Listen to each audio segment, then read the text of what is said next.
precisamente del tiempo. Desde el Ministerio de Educación se informó ayer que las clases virtuales dispuestas para la jornada de la víspera también iban a darse durante el día de hoy. Eh, es decir, no hay clases presenciales hoy, pero sí hay clases virtuales.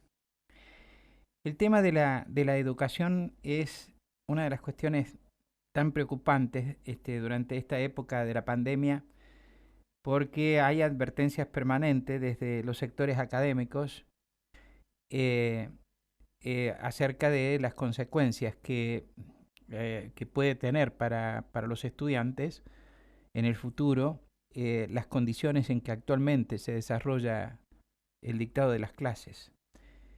Eh, Ha habido en estos días mucho ruido a raíz de una disposición del gobierno de no realizar las pruebas a aprender, que es un sistema de evaluación que tiene la Argentina.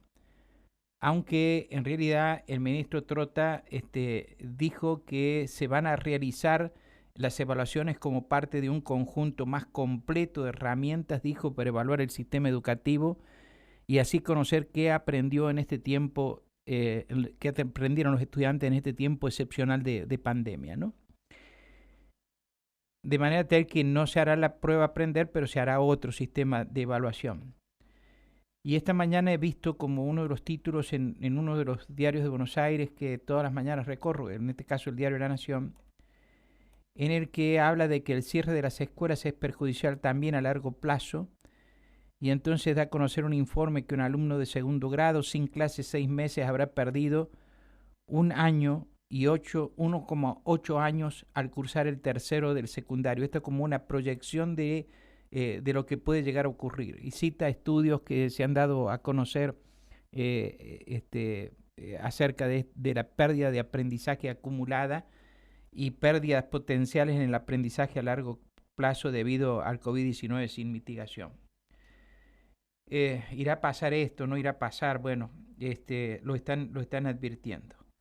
Lo cierto es que todos vemos que la forma en que nosotros hemos asistido a la escuela, en que nosotros nos hemos educado, cambió, este, además abruptamente por las circunstancias del estado sanitario en el mundo.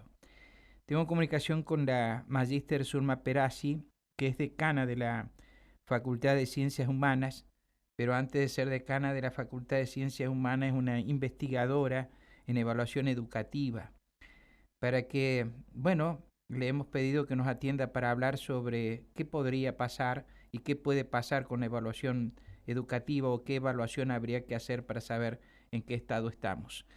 Zulma Perazzi, buen día. Muchas gracias, decana, por atenderme. ¿Cómo le va? Muy bien, buenos días Mario, buenos días a toda la audiencia, ¿cómo están? ¿Cómo está viendo usted todo este proceso y todo lo que está ocurriendo en la educación o puede pasar en la educación? Bueno, desde su sitial de investigadora, de docente, además de conductora de la Facultad de Ciencias Humanas. En realidad con muchísima preocupación, sobre todo por el futuro de estos niños y jóvenes, ¿no es cierto? Que hoy les toca transitar la educación obligatoria. Eh, en realidad, con respecto a lo primero que usted anunciaba, es decir, esta suspensión como enuncia, en realidad el ministro dice que no se suspenden, pero lo cierto es que para el nivel primario se está pensando una prueba piloto muy pequeñita para 120 escuelas para el mes de octubre y recién una prueba de magnitud censal para abril del próximo año, cuando se daría la prueba piloto para la secundaria. ¿Esto qué significa? Mire, Mario, eh, un país necesita saber qué están aprendiendo realmente sus estudiantes, sus niños y sus jóvenes en una educación que es obligatoria. Por tanto, es un derecho de los niños y jóvenes, pero también es una obligación del Estado para velar por su cumplimiento. ¿Esto qué quiere decir? Que en verdad es absolutamente necesario evaluar. no importa si se llama operativo Aprender, operativo nacional de evaluación, si se quieren reformular los dispositivos de evaluación, eso sería lo menos preocupante. Lo que quiero decir, y aquí apelo a una figura que planteó hace algunos días también en uno de los medios nacionales, una investigadora de Flaxo muy reconocida en el campo académico, que es Guillermina Tiramonti. Ella dice la falta de una evaluación en macroescala, una evaluación nacional, es como ir al médico que nos dé medicamento sin revisarnos, sin pedir análisis, sin hacer un diagnóstico. Esto es suponer una serie, que están ocurriendo una serie de cuestiones en el aprendizaje, que los chicos están aprendiendo de tal modo, están construyendo tales conocimientos, pero en realidad no tenemos indicio, no tenemos pistas, no tenemos un relevamiento que nos dé esa información. Por tanto, es como conducir a ciegas.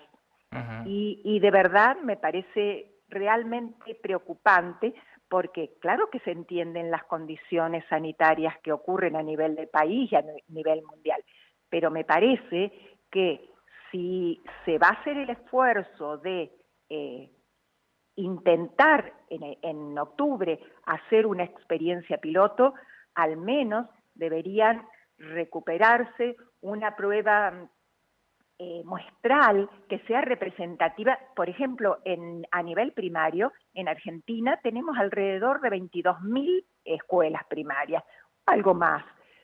Entonces, 120 es un número muy escaso para poder ser representativa de las distintas regiones, de las distintas condiciones, de las distintas realidades que tenemos en nuestro país. Claro, porque además son esa cantidad de establecimientos educacionales no funcionando en un medio, en un único medio, ¿no? Tal Sino cual. con una diversidad de condiciones tremendas, ¿no? Absolutamente. Y usted sabe que a mí me parece que precisamente es en estas condiciones de adversidad que venimos viviendo desde hace 15, 16 meses, que necesitamos mucho más saber desde lo que le está pasando a quienes viven esta situación. Y no podemos suponerlo desde un nivel central, como es en este caso el Ministerio de Educación de la Nación, Ujú. para poder intervenir, acompañar, realmente colaborar en el avance real de estos niños y de estos jóvenes que luego concluyen su escolaridad sin haber recibido saberes básicos. Bueno, tenemos, usted sabe que la prueba Aprender se tomó como última fecha ya por el 19. Sí. Y no hace tanto tiempo se publicaron los resultados. A ver, obviamente que estamos a casi 30 años de creación de estas pruebas que surgieron allá por el 1993 en el seno de lo que fue la Ley Federal de Educación, Ujú. posteriormente derogada, pero fue por primera vez que el país decidió evaluar su sistema educativo. Y si uno mira lo que pasa en el mundo, todos los países han generado sistemas de evaluación a macroescala, precisamente porque es indispensable conocer lo que está pasando en el mismo para poder actuar en consecuencia. Entonces, estas últimas pruebas que se han aplicado, más allá de los ajustes, de las críticas que muchas veces les hacemos quienes trabajamos en el campo de la evaluación educativa a los dispositivos concretos, que siempre son mejorables técnica y políticamente, Ujú. han mostrado un panorama, lo mismo que las pruebas PISA, bastante complicado para nuestros jóvenes. Nos están diciendo que ni siquiera el 30%, el 28.6% termina la secundaria con un nivel satisfactorio en el área de matemática, por ejemplo. Quiero decir, tenemos situaciones preocupantes, alarmantes, que quienes están en la conducción de la educación realmente deberían intervenir y actuar para colaborar al mejoramiento de lo que está pasando. El tiempo que se ha perdido, digamos, yo, a ver, le digo mi profana ubicación en el tema.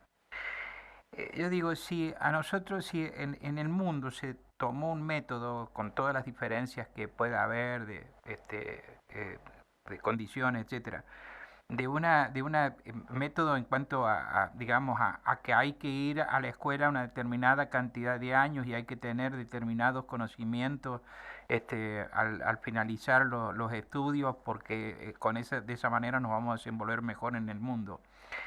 Si eso se alteró de tal forma ahora en todo el mundo como consecuencia de la pandemia, en algunos lugares más, en algunos lugares menos, ¿cómo irá a incidir eso? Esto es lo que tampoco se puede saber todavía, ¿no? Absolutamente, que va a incidir sin duda.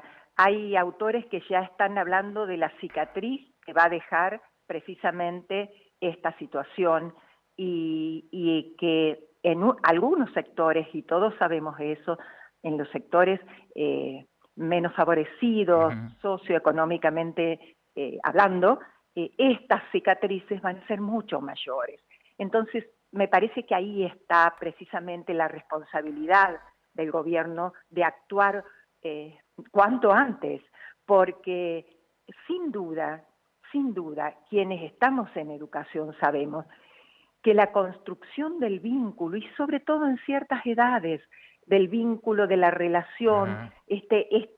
este andamiaje sobre el cual se apoya el proceso de aprendizaje es fundamental. Entonces, claro que es necesario volver a clase y a nadie se le escapa que cuidar la salud es prioritario. No obstante, me pregunto si todas las instituciones en este año y algo que hemos tenido de tiempo y de pandemia, en todas las instituciones se han generado las condiciones necesarias para poder recibir a esos estudiantes. Incluso estudiantes, aún los adolescentes, aún quienes están cursando la secundaria, también deben reintegrarse progresivamente, Ujú. escalonadamente, desde la manera en que decida cada jurisdicción. Pero de verdad que el vínculo con el docente y el conocimiento es necesario recuperarlo, porque si no, muchos sectores quedan excluidos. Hay, por supuesto que hay, quienes han podido seguir en la virtualidad la posibilidad de trabajar asistidos básicamente por miembros de la familia, y en buena hora que así suceda. Pero entonces la brecha entre quienes pueden hacerlo, tienen posibilidades de toda índole, y quienes no las tienen, se agranda cada vez más. Y el país que vamos construyendo será cada vez más escindido y menos justo, ¿no? Ajá. Este, es un tema tan delicado, ¿no? Eh, Uno dice, ¿qué va a resultar, además por este alejamiento, digamos, este hecho de la no concurrencia a clases en cuanto a la manera de vincularse y todo lo demás? Todos hemos visto en nuestros hijos y así lo han visto nuestros padres en nosotros y lo vemos en los nietos, etcétera. Ay, este niño ya está en necesidad de estar con otros chicos para jugar, para apurar sus procesos de sociabilización, etcétera, ¿no? Y todo Sí, eso se suspende, se posterga. sí, se lesiona al menos, ¿no es cierto? Mm. Se lesiona y no sabemos cómo y cuánto se podrá recuperar posteriormente. A ver, hay muchas publicaciones sobre los impactos que está provocando la pandemia y no solo en el orden de los aprendizajes, ¿no es cierto?, sino que básicamente también en el orden de lo emocional, es Ujú. decir, impactos que después, otra vez, según los recursos internos y externos que tiene cada familia, podrá ayudar y acompañar a esos niños y jóvenes a salir adelante. Ujú. Pero es una situación extremadamente delicada, como muy bien usted habló. Nuevamente, esta mañana, también escuchando noticieros, leyendo diarios, veía que otro anuncio es que hizo el Ministerio de Educación de la Nación, que ningún niño, ningún estudiante iba a repetir. Sí. A mí, a ver, sabiendo que la repitencia no es una solución, yo en general he sostenido una batalla bastante grande respecto a la repitencia, porque hay también muchos estudios realizados sobre el particular y sabemos que en general, digamos, incrementa el fracaso, la sensación del no poder, etcétera, etcétera. Pero más que anunciar a 6 meses todavía de concluir la escolaridad en una situación tan incierta y que por allí todos estamos esperando que la segunda mitad del año tengamos posibilidades de por lo menos ciertas seguridad sanitarias que nos permitan retomar con cuidados, con protocolos, ciertas actividades de manera presencial. A mí me parece que sería mucho más pertinente empezar a trabajar y difundir un plan de acción para acompañar el avance de los estudiantes antes que decidir lo que va a pasar hacia fin de año, porque no es alentador esto. Claro, el año pasado yo me lo planteé a eso porque el año pasado se acuerda que salió casi como una consigna, que no se repetía, ¿no? Nadie repite, todos los chicos que van a terminar el secundario van a pasar a la universidad inmediatamente, etcétera. Y yo decía, pero ¿y no correspondería decir, a ver, si fallaste en esto, vení, te damos un refuerzo? De todos modos, Mario, el año pasado estábamos en una situación diferente. Hoy, yo espero que hayamos aprendido algo de lo que nos pasó. Yo no creo que vayamos a volver a la escuela, a la educación, ni a la universidad que existía antes de marzo del año pasado. Claro. Algo aprendimos, pero de todos modos, y me parece que también lo estamos viendo a nivel mundial. Hay la realidad, el contexto, se ha reconfigurado, muchos aspectos de este nuevo contexto no lo conocemos, es incierto, no hay precisión, pero vamos caminando. Lo que digo, el año pasado nos sorprendió todo esto y buscamos la mejor respuesta en todos los órdenes, también a nivel educativo, también a nivel de educación obligatoria. La idea que se proyectaba en aquel momento era que este año, o la fantasía que teníamos, era que este año íbamos a poder retomar la presencialidad desde el principio de marzo, y entonces el acompañamiento a esos estudiantes iba a ser mucho más cercano, presencial, etcétera, etcétera, y tenía cierta lógica. Hoy con lo que aprendimos, me parece que no corresponde hacer estas anticipaciones. Insisto, más bien, sentémonos a discutir un plan de acción para acompañar realmente a la escuela pública y obligatoria y sobre todo a aquellos sectores que se ven más excluidos, porque tendrán menos posibilidades. Zulma Perazzi, muchísimas gracias por ayudarnos a pensar esto, y disculpe la molestia. No, por favor, un placer, Mario. Buenos días. Buen día, muchas gracias. La magíster Zulma Perazzi, que es docente, investigadora en evaluación educativa, decana de la Facultad de Ciencias Humanas de la Universidad Nacional de San Luis, estuvo esta mañana aquí en Nada Secreto en Radio Universidad. Vamos a la pausa y volvemos. Tengo algunos mensajes vinculados también con el tema del establecimiento de la recompensa de 2 millones